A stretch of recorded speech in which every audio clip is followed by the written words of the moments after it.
Yemen's Houthi rebels. They could attack a commercial ship and could bog the strait up for weeks, if not months.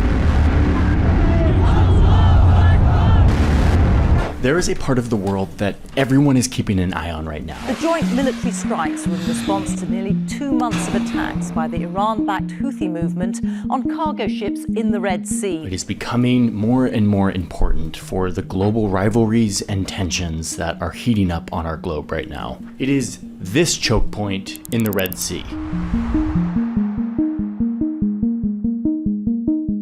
It's pretty small, it's a few dozen kilometers wide, but through this little choke point flows a lot of important things. The internet, millions of barrels of oil per day, 30% of all container ships that connect global markets. And this choke point is surrounded by unstable situations, countries that are in civil wars, rebel militias, proxy wars, unstable governments, failed states, and pirates. In recent decades, pirates have hijacked thousands of ships here, extracting hundreds of millions of dollars in ransoms, a topic we did a whole deep dive on in another video. And lately, as war has raged in the Gaza Strip, the fiercely anti-Western Houthi rebels in Yemen have been firing rockets at cargo ships traveling through this water, leading the US and UK to strike back. A ship attacked by Iran-backed Houthi rebels last month sank in the Red Sea. The region is vital, yet volatile all at once. And yet, in the middle of all of this is this one beacon of stability. A little piece of land that is easy to miss, but that is more important than you might think. It is the country of Djibouti. Djibouti is this small, arid country right on the choke point, and it is home to the militaries of the United States, of several European powers, of Japan, Japan's only foreign military base, by the way, and right down the road from the American base, China's first military base outside of its country.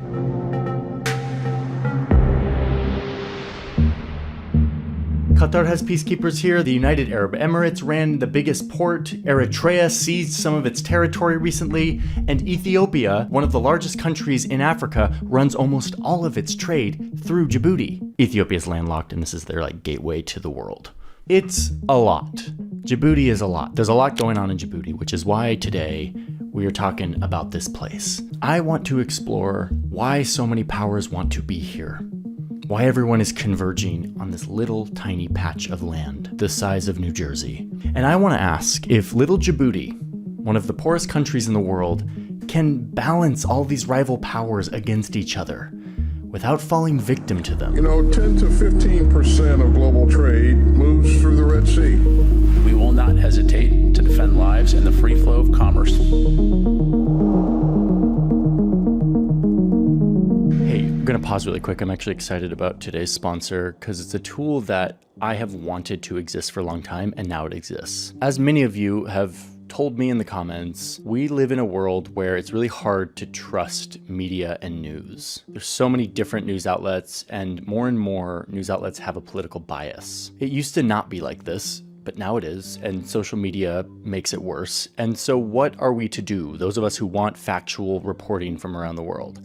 The answer is Ground News. Ground News is a website and an app that feeds in 50,000 different sources of news, condensing it into one story that gives you a lot more information about that story. It shows you the bias ranking, how much of the coverage it leans right or leans left or is centered. It gives you a rating on the factuality of each source. With Ground News, you can quickly compare coverage from all these different outlets and get a much better view of what the story actually is. And one of my favorite features is once you use Ground News a bunch, they will tell you what your blind spots are. You're clicking only on a certain type of article that leans a certain way, they'll show you the other side so that you don't just get caught in the echo chambers that are so common on social media and news today. Like right now, as I'm recording this, there's this story about US-China competition for AI drone weapons.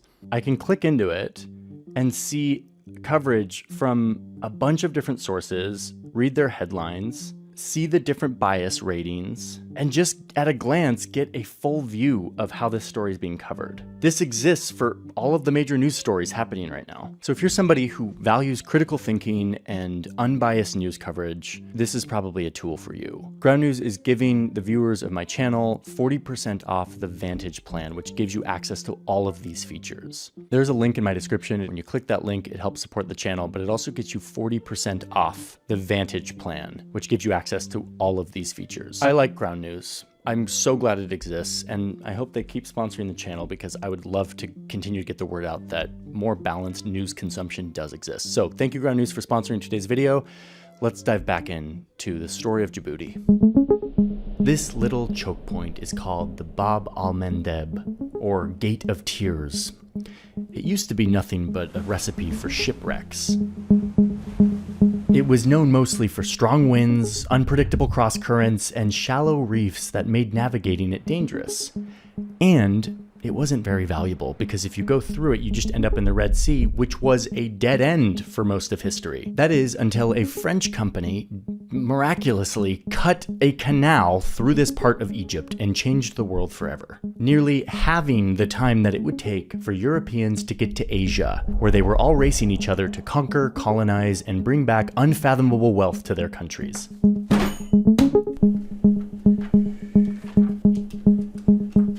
The Suez Canal was a massive upgrade to this hunt for resources. Was this video kind of an excuse for me to buy these really old, beautiful books about the Suez Canal?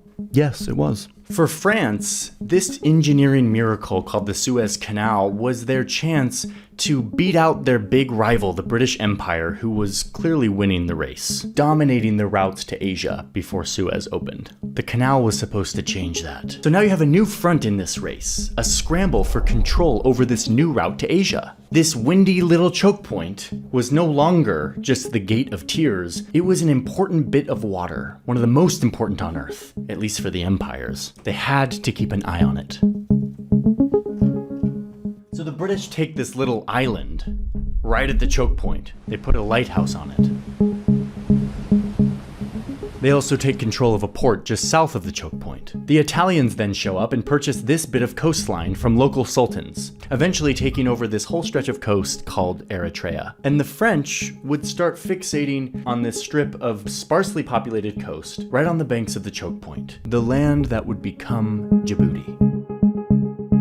The sultans here told the French that yes, they could have a bit of this newly strategic land in exchange for protection. The locals here knew what was going on. The great empires were all scrambling and racing, and they were going to use their prime real estate to get what they wanted, to leverage the situation. Smart, and totally a theme throughout this video. So the French set up their colony. They call it Côte Française des Somalie, or French Somaliland. This choke point would become a key base for projecting power and refueling on their way to carve up and plunder Asia. France would hold on to their little colonial invention for a long time. Even as the world would decolonize after World War II, France held on to this strategic colony along the choke point. Until eventually, the locals rose up, there were protests, they clashed with the local authorities, and it led to an independence vote. And in 1977, Djibouti became a new country.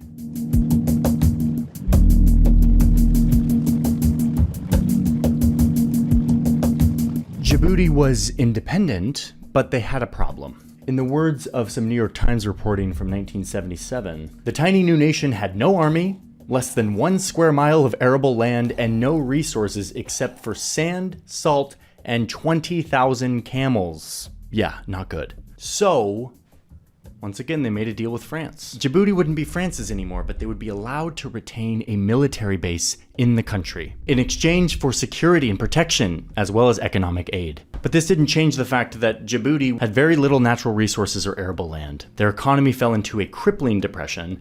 Eventually there was a civil war, and it wasn't looking good for Djibouti. Djibouti's salvation would eventually come when they realized that they should harken back to the old days and start exploiting the thing that had made them valuable all those years ago: their location. Let's go! No, go, Brad, go! Stop shooting, Brad, The plane has crashed into the World Trade Center. Our very freedom came under attack.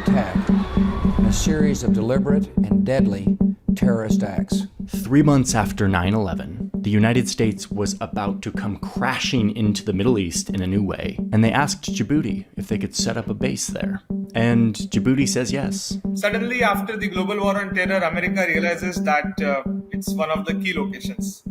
It matters to be there. You had, Al-Qaeda in Yemen, you had Al-Qaeda in even Horn of Africa. So they needed a base, and Djibouti was one country which was willing to offer them. It would become America's only permanent military base on the continent of Africa, and it would be a key jumping off point for George Bush's war on terror. And reminder that it's now the 21st century. Things have changed in the world, and this little choke point was becoming more valuable again, but for different reasons than the old days. Number 1. The world had become addicted to fossil fuels. Oil and gas, which was the lifeblood of their economies. And most of that oil and gas was coming from over here, from the land and waters of the countries around this Persian Gulf, where it was then put on ships and sent around the world. A lot of it heading west, through this vital choke point, up the Red Sea, into the Suez Canal, and onto Europe. The world knew that their energy was vulnerable because Egypt, in earlier decades, had weaponized the canal by closing it, by blocking it. One time for 8 years, inflicting immediate pain on the countries that rely on this constant flow of energy and goods. By the way, semi-side note, this flow of energy becomes even more important when Europe almost entirely cuts ties with Russian natural gas after Russia invaded Ukraine in 2022. So they have to get more natural gas from this region. Qatar was not sad about that, just put it that way. Anyway, we're getting off topic. Europe needs this route to stay stable. They need these little dots to keep flowing. So that's one reason that the choke point has become more vital than ever. The other reason is China. China rose to become a manufacturing superpower. They make a lot of stuff and they send it to the West, and a lot of that comes through this choke point. And all of this vital trade is happening in a region that is full of unstable governments, rising anti-Western militias, and Somali pirates, making this route precarious and dangerous and subject to problems. So Djibouti has become this vital place here at the choke point, an incredibly important strategic location in a sea of turmoil. Okay, but there's more. In addition to all of this global economy importance, there's also regional importance to Djibouti. Notice Djibouti's neighbor, Ethiopia, the second most populous country in Africa, and, as you can see, one that is totally landlocked. It is not good to be a big country that is landlocked, because the water is where we trade. So, Djibouti is the gateway to Ethiopia's millions of people to trade with the world. 95% of Ethiopia's trade passes through Djibouti. So Djibouti, this colonial creation from France in the 1880s, is now, once again, an incredibly important place on the map. It's become, once again, a highly strategic location. And when there are highly strategic locations, superpowers start moving in. In 2011, Djibouti approved Japan, a pacifist, sort of non-military country, to open a military base on Djibouti, their one and only foreign military base. Then you have Italy, who set up a military base here in 2013. Spain and Germany also have a military presence here. They are not permanently hosted with a base, they're actually hosted by France. And the soldiers live in these hotels permanently. Okay, that's not weird at all. But yeah, as you can see, the great powers are back. They're back in Djibouti like the old days. Not to compete with one another, but to all band together to police this vital choke point so that the global economy that has brought prosperity to all of us can stay stable, everything keeps flowing, everyone is happy. And this solved a big problem for Djibouti, who again, didn't have a big industry or any kind of resource. They make a lot of money off of these leases to foreign countries, which has helped build their economy. And, like the old days, when one side shows up, the rival won't be far behind. China has agreed to set up a support base in Djibouti. So the Chinese base is right here, and they are going to be watching us as we're watching them. In 2016, Djibouti announces that they've been talking to China, and that they've agreed to give them land to open their own military base, which was built and opened right down the road from the American base in 2017. So China says they're there because of pirates. Pirates have been wreaking havoc in this area, so they're there to stabilize their economic interests because of pirates. But as we discovered in our deep dive on pirates, by 2017, the pirate issue was basically over. There was almost no hijackings in this region. I mean, look at this graph. Oh, and the Chinese base has this big, deep pier that is like large enough to handle an aircraft carrier and nuclear submarines. So this isn't about pirates. China also did the most China thing when they moved in here, which was instead of just building a base, they also came with all of these big ticket infrastructure projects as like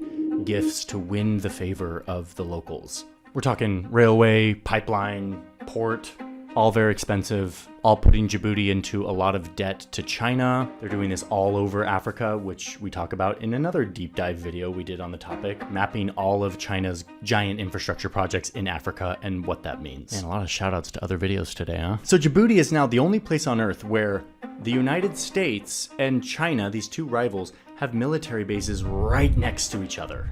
And so far, everyone's been playing nice. There's been no shenanigans, other than both sides accusing each other of spying on each other constantly. Oh, and there was the lasers. The US says that China was pointing lasers into the eyes of pilots while they were taking off, which, like, if they really did that, that's just like, why would you do that?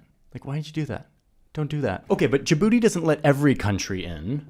Russia wanted to have their own base in Djibouti, and Djibouti said no. It probably helped that the American National Security Advisor flew to Djibouti and told them that the US would double how much they're paying for their lease if Djibouti didn't let Russia in.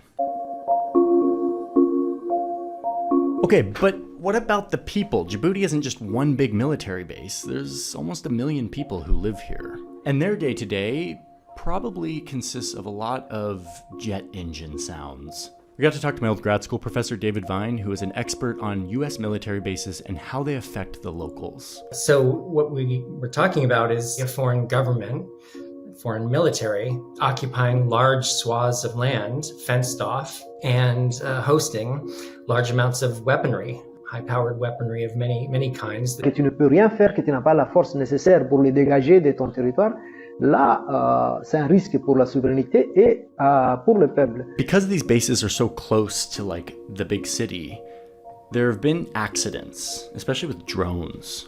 The US used to take off their drones and some would fall and actually crash onto like civilian infrastructure. So they had to open a separate airstrip. Sinon, l'armée américaine, les voitures des armées américaines ont écrasé des cheptels ou des bétails ou des chameaux qui appartenaient à la population qui habite pas loin de leur base militaire. Apart from occasionally running over cows, the soldiers mostly keep to themselves. US soldiers don't even go into the city to like buy stuff. All of it is flown in, creating a little slice of America right in Djibouti. Like, they don't even drink the water from Djibouti. It's all flown in. C'est les jeudis soirs qu'on appelle nous les jeudis soirs. Parce que comme il y avait des nightclubs, les légionnaires, surtout les légionnaires des Français sortaient le jeudi, ils avaient journée libre et ils venaient dans les nightclubs. Et quand ils ont abusé l'alcool, après il y avait toujours à leur sortie des nightclubs, il y avait toujours des problèmes. Le plus grand problème venait de là en fait. And then there's the dictator. Well, I want to welcome President Gele and his delegation here today. The US base in particular, but also the French and Chinese bases, which are the largest of the collection, are all helping to prop up undemocratic regime that has been accused of widespread human rights abuses. Every time a foreign power makes a deal with Djibouti and pays them a lot of money in exchange for them being able to be there, they basically validate this terrible dictator who's been in power for 25 years. There's no real elections, free press, freedom of speech, plenty of human rights abuses. But on the other side, there's at least one way that regular people in Djibouti benefit from all of this. Fewer people go hungry today than at the conclusion of the Civil War. And even though the economy is still poor, all of this foreign aid still does support it. Is that worth it to them? I don't actually know. And another version of this video that I want to do someday is to go there and talk to the people and hear what their thoughts are about the bases in Djibouti and what that feels like to live so close to all of these foreign militaries. For now, we're talking about the geography, the history, the geopolitics. Okay, Speaking of geopolitics, there's another angle to this story that is devilishly complicated to get into, and I'm not going to get into all the juicy details. You'll understand why when I start talking about it. It has to do with the regional geopolitics, the rivalries and the concerns and the issues of all of these countries that are right next to Djibouti, not just the outside powers. I want to just give you a little sampling of what this looks like because it's pretty wild. So you have all these Gulf countries, and some of them are not totally on the same team, but almost all of them are thinking about the future, and they're realizing that oil is not going to be a big part of their future, because oil is not going to be a big part of any of our future, hopefully. And they're realizing that they're going to need to invest in the Horn of Africa, this region here, which they believe is probably going to be the future of their food, their future breadbasket. So hold that for a second, and then look at Ethiopia and Eritrea. Ethiopia, as we mentioned, uses Djibouti as their gateway to the world. They need it to feed their millions of people. All of this geopolitics is also playing out in Djibouti, this little country that has to navigate everyone's interests. So here's a quick episode of this drama to give you an idea of what it looks like. The United Arab Emirates, UAE, used to be like best friends with Djibouti. It was like one of their most important partners. The UAE built and owned this giant port that basically runs Djibouti's entire economy. But then the UAE got really close to Djibouti's neighbor and kind of enemy, Eritrea. This was very worrisome because Djibouti doesn't want Eritrea to become the new Djibouti. They're a mortal threat. They don't want the UAE to just shut down Djibouti's like strategic offering. Okay, fast forward to like 2017. The UAE, with their close friend Saudi Arabia, are in a feud with Qatar, which also has a military presence in Djibouti, right up here on this border. Now that Qatar and the UAE are fighting with each other, they turn to Djibouti and say, hey, you are too close with the UAE. We're out of here. Qatar takes their soldiers out of this border area, and right away, Eritrea takes some of this land from Djibouti. This may seem like some petty border skirmishes, but remember where we are here. This is the vital choke point.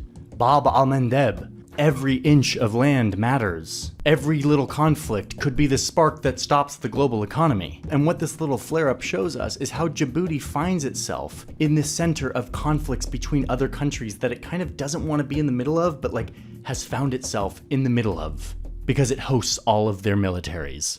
But wait, there's more. Djibouti is actually really good at this. They know how to play the game and to play all these powers off of each other, and we'll see what happens next. So they're kind of beholden to the UAE. UAE has way too much leverage over them. So finally it all comes to a head, and they kick the UAE out from this really vital port. And they give a massive chunk of it to, wait for it, China, the new arrival to Djibouti that no one wants to mess with. They now have the port. And Djibouti is now on their side, and the UAE can't do anything about it. Djibouti saved itself from one power by pleasing a bigger power. Do you see how this works? Do you see what game they're playing here? So, that is why this tiny country in East Africa is so important. It's kind of the definition of geopolitics, politics happening because of geography. To project legitimacy, this choke point is only going to become more important. Day by day, we're seeing it happen. I mean, like right now as I'm filming this, the Houthi rebels are like potentially cutting internet cables in this choke point. 3 crew members have been killed in a Houthi The first deaths since Houthi rebels began attacking shipping in the Red Sea. After months of bombing merchant ships to punish the West for supporting the IDF war in Gaza. I mean, it's this kind of threat that Djibouti was set up to handle. That is why all these foreign militaries are here. And yet, for me, there is a subtler threat that is emerging here, which you can see when you just look at this map of bases. Djibouti hosts rival countries during a time when we are transitioning away from a rules-based order where all the great powers have an incentive to work together under one system that is dominated by the United States, that deeply benefits the United States and its allies, but that works because the United States imposes and protects those rules. Those rules are being challenged. And what is emerging is a system that is messier, more disruptive to these reliable rules that have kept everything stable, kept the United States on top. And unfortunately, we know all too well what happens when great powers start competing with each other more and more over vital resources and vital geographies. In fact, most of the history of war is what happens when great powers are competing with each other. It's ugly, it's messy, it's violent. It provokes a zero-sum way of thinking, competition, racing to secure and control and exploit vital geographies, like strategic choke points that lead into the most important waterway on the planet. As this rivalry heats up, Djibouti's role is going to become more complex. Its government will continue to do what it's done, playing the big powers off each other, exploiting its great real estate to benefit itself. But I believe that there comes a point in every escalating conflict where you kind of have to choose sides. I want Djibouti to continue to embody the positive-sum thinking that has kept the world relatively stable these last 70 years. But it's definitely playing with a very delicate balancing act, and there's a chance that it could stumble. So, as you all know, I will be keeping an eye on the global order as well as Djibouti to try to see where this is going, to see if the great powers can continue to cooperate and compete, but cooperate, or if we're heading back into the old days where competition threatens to rip the world apart. I don't think it's inevitable, but it's going to take effort to avoid it.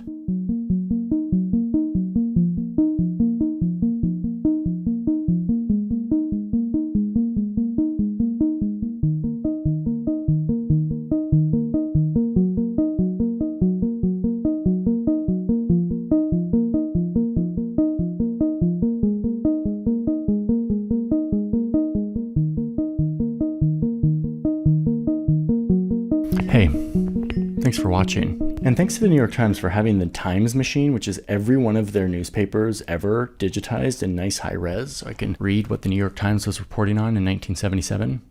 Love it. For those who don't know, we have a new channel called Search Party, which is coverage from my old colleague Sam Ellis, who was the creator of Vox Atlas. He now has his own channel that we started together. Search Party is geopolitics and global sports, publishes every couple of weeks, is really good stuff. If you like the stuff on this channel, you'll probably like the stuff over there. I want to say a giant thank you to the newsroom members. We have a couple thousand contributors on Patreon that allow us to do independent journalism in a rigorous way here on YouTube.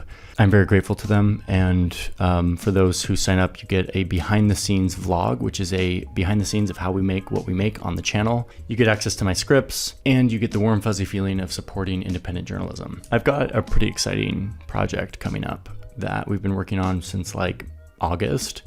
It has to do with Japan, and we've been working really hard to get access to some very specific places and people and things in Japan. I'm leaving on that trip very soon, and I'm very excited to share it with you because it's a deeper approach than I've done in a long time, if ever, and it's going to be really wonderful. So stay tuned for that.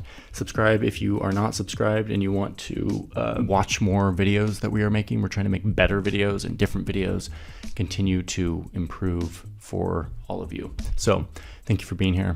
I'll see you in the next one.